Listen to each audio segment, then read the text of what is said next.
여러분은 최저임금에 대해 어떻게 생각하시나요? 지난 몇 년간 우리나라는 급격한 최저임금 상승을 겪었습니다. 최저임금 상승의 주 이유는 저임금 노동자의 생활 수준 개선이었죠. 물가가 오른 만큼 임금도 같이 올라야 생활 안정이 가능하다는 논리인 것입니다. 최저임금을 올리는 건 이렇게만 보면 좋아 보입니다. 정말 그럴까요? 벤 샤피로는 설명합니다. 여긴 착각이 있다고요. Minimum wage is predicated on a very stupid notion.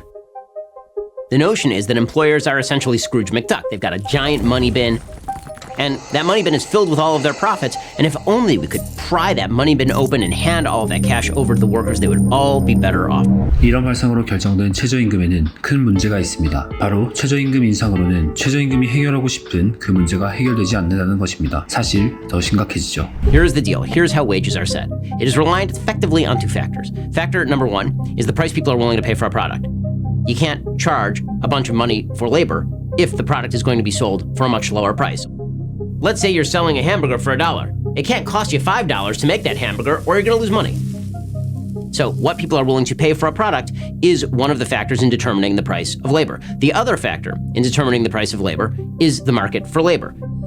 So, for example, if there are 5 people on planet Earth who can cook a hamburger, you're not going to be able to pay them $5 an hour. It's going to be very, very expensive. Because again, high demand, low supply.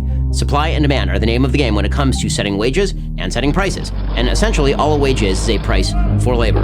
예를 들어 운동선수들은 보통 아주 높은 연봉을 받습니다. 이건 그들이 사회적으로 아주 가치가 높은 일을 해서가 아니라 운동선수들에 대한 거대한 수요가 있기 때문입니다. 그리고 훌륭한 운동선수는 아주 적고요. 반대로 청소부는 어떨까요? 청소부의 업무는 큰 사회적 가치가 있지만 돈을 많이 받지 못합니다. 청소부를 하는 데 있어 별다른 능력이 필요 없기 때문에 공급, 즉 청소부를 할 수 있는 사람이 많고 반면에 청소부가 그 정도로 많이 필요하지는 않기 때문이죠. 최저임금 직종들은 이런 직종들입니다. 수요는 적지만 공급이 많은 직업들이요. 어떤 자격이나 특수한 능력이 필요 없는 직업들이 최저임금 직장이 되는 거죠. 그리고 이 말은 고용주들이 이 직업의 노동자를 고용하는데 많은 돈을 쓰지 않을 것이라는 걸 의미합니다. Now, in reality, the number of people who are working in pure minimum wage jobs, like $7.25 an hour jobs, is actually exorbitantly low.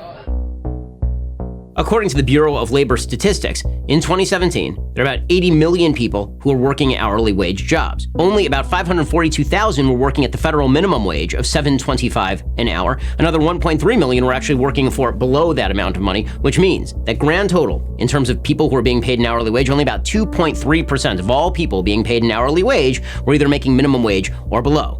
That's because, again, the market for labor is typically above the minimum wage.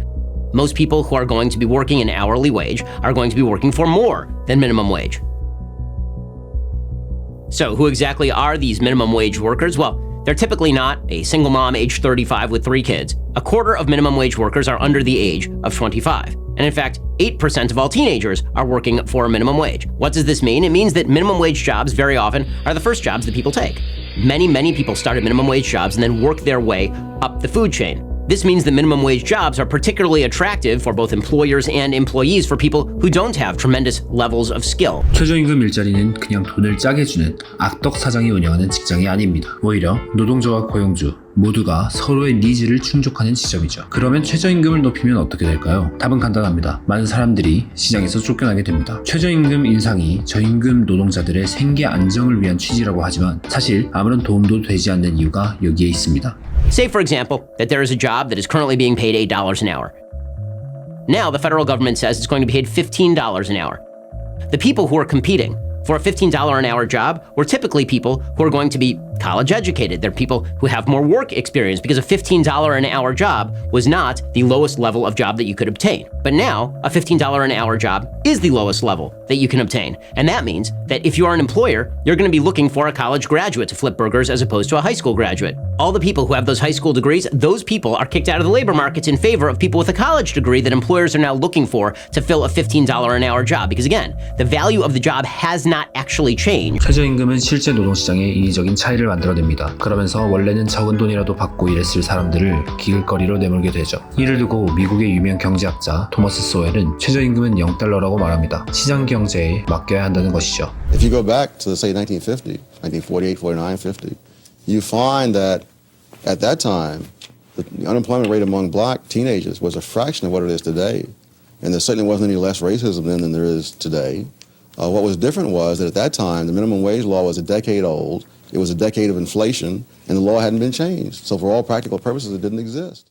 This is not actually a partisan point of view. The Congressional Budget Office recently evaluated Joe Biden's plan for a $15 federal minimum wage, and what they found is that over the course of the next few years, it would improve the salaries for some 900,000 people, but it would put 1.4 million people out of work.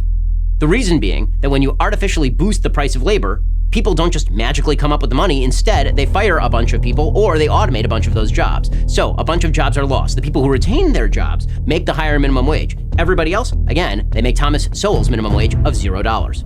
최저임금의 문제점은 여기서 끝나지 않습니다. 지역마다 다른 경제적 상황을 전혀 반영하지 못한다는 게 또 문제가 되죠. Then there is the problem of a federal minimum wage. You may have noticed that New York does not look a lot like Mississippi. Neither does California. This is one of the problems. The price of labor in these places is very, very different. So, for example, a $15 minimum wage in Los Angeles is not going to pay for a studio apartment. However, a $15 minimum wage in Mississippi is actually higher than the median wage right now. The median wage, like the guy in the middle. The median wage in Mississippi right now is $14.22 an hour. That means the guy working in Mississippi for $15 an hour can probably afford a small house. 모든 지역에 동일한 최저임금을 강제하는 것은 바보 같은 생각입니다. 실제로는 가장 낮은 수준의 돈이라도 받고 일하는 전국의 여러 사람들을 일자리에서 내쫓는 것이죠. It gets increased. In fact, big businesses usually tend to pay more than minimum wage. There is a reason that a poll in February 2020, an economic boom time, found that 8% of small businesses said they would have to lay off workers if there was a massive increase in the minimum wage, 14% said they would have to cut worker hours, and 22% said there would be a loss of profit margin, which in the end would lead to hourly cuts or to employees getting laid off. 생각해보면 최저임금은 대기업과 중소기업의 임금 격차 완화에도 큰 도움을 주지 못합니다. 대기업들은 원래 최저임금보다 높은 임금을 주는 경향이 있으니까요. 애꿎은 증산층만 피해를 입는 것입니다. 그리고 실직률이 높은 시기에 최저임금을 높이면 안 됩니다. 일자리가 시장에 너무 많고 일할 사람이 너무 적을 때는 좋은 아이디어일 수 있습니다. 그러나 일할 사람이 충분히 있는데 일자리가 적은 시기에는 단지 더 큰 괴리를 만들 뿐입니다. 자유시장이 지불할 수 있었던 임금과 실제 임금 사이에요. 그로 인해 더 많은 사람들이 고용되어야 할 때 더 많은 사람들이 직장을 잃게 되는 것이죠. 그리고 여러분은 요즘 들어 식당에서 이런 서빙 로봇을 실신찮게 보신 경험이 있을 겁니다. 이 또한 최저임금과 관련된 문제인데요. 임금이 높아지면 결국 기계를 사서 자동화하는 게 더 비용이 싸지기 때문이죠. When you artificially boost the price of labor, at a certain point, the business figures, you know what? I don't want to deal with this union. I don't want to deal with this labor. Why don't I just hire a machine? I don't have to pay the machine anything. The machine doesn't need a living wage. In fact, the machine doesn't earn a wage. 저임금 일자리들이 기술 이용보다 더 저렴하기 때문에 일자리가 계속해서 남아있고 사람들을 고용할 수 있는 것입니다. 고용주가 고용에 들이는 비용이 특이점에 도달하게 되면 노동자는 기계에 대체되고 말 것입니다. The bottom line is this. When you have officials setting an artificial standard for the price of labor across industry, across states, without regard to how businesses are actually run, you end up with more people out of work, fewer hours worked, and in the end, more people earning the minimum wage of $0. 지금까지의 이야기는 누구나 상식적으로 이해할 수 있습니다. 가격이 수요와 공급에 의해 결정된다는 것이 당연하다면 노동이라는 서비스의 시장도 마찬가지로 보아야 한다는 이야기니까요. 사실 이해하지 못하더라도 괜찮습니다. 저희는 이미 그런 순간을 겪어왔고 느껴왔거든요. 지난 몇 년 우리나라의 최저임금 상승률은 굉장히 높았습니다. 그 결과는 무엇이었나요? 알바를 비롯한 정말 많은 일자리가 줄어들면서 고용시장이 흔들리고 지역경제도 불안정해졌습니다. 개인 사업을 추진하는 소상공인에게 큰 타격이 갔고 마찬가지로 중소기업들도 타격을 받았죠. 적은 돈이라도 거래되며 일을 할 수 있어야 사업이 일어나고 경제가 활성화될 텐데 그러지 못하니 침체되는 것은 어쩌면 당연한 결과일지도 모릅니다. 경제의 성장률과 고용이 감소하는 것은 최저임금 상승의 필연적 결과인 거죠. 앞의 영상에서 벤 샤피로가 다룬 사례는 미국이었습니다. 미국의 경우 전체 경제 인구 중 2.3%만이 최저임금 혹은 그보다 낮은 임금을 받고 일했습니다. 그럼에도 불구하고 이와 같은 문제의 심각성을 느끼고 있죠. 대한민국은 어떨까요? 대한민국에서 최저임금 혹은 그 이하를 받고 일하는 근로자의 비중은 2014년 14.5%로 이미 높은 상황이었지만 계속된 최저임금 인상으로 2019년 기준 전체 경제 인구의 25%에 달하게 되었고 최근에는 비교적 안정되면서 23년 기준 16.4%로 내려왔습니다. 하지만 여전히 높은 수준에 달하고 있는 걸 볼 수 있죠. 전 정권에서 소상공인 그리고 중소기업 지원 대책을 마련하려고 한 것을 보면 이러한 최저임금 인상의 부작용을 인식하였던 것으로 보입니다. 하지만 계속해서 인상 결정을 내린 것을 보면 최저임금 인상은 당시 정부의 공약에 따른 정치적인 결정이었을 뿐 실질적인 경제 문제 해결에 대한 고려는 이루어지지 않았다는 사실을 알 수 있습니다. 만약 그랬다면 경제 전문가들의 의견에 따라 무리한 최저임금 인상을 멈추었을 테니까요.